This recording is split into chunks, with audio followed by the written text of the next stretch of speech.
Hi, in this video I'm going to go over the bots tab of the Crabby application. Right now I haven't created any bots, so there's not much to do over here, so let's just go through and create a bot.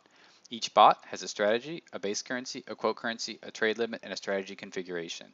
As I select different strategies, you'll notice that the strategy configuration parameters change because each strategy has different parameters.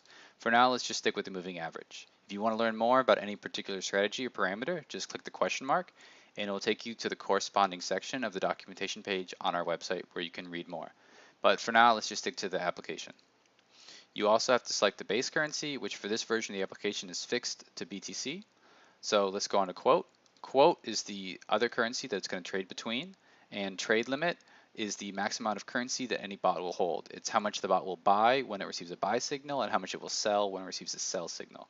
The configuration, as mentioned before, is specific to the strategy, and in here I just have some example. I highly recommend that you tune your parameters via the backtest tab, which I talk about in another video. But for now, let's create our bot, and we can turn it online.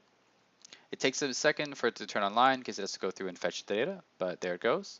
Once it's online, you can click it, it'll open up, and you can view data associated with the bot. You can view it over different ranges of time. This strategy is a simple moving average crossover, which will buy when the short-term moving average crosses over the long term and sells in the opposite direction. If we know better and we want to buy, you can just click buy. It'll say, are you sure? You can click it. It takes a second. It makes the trade. And then you'll see this value update.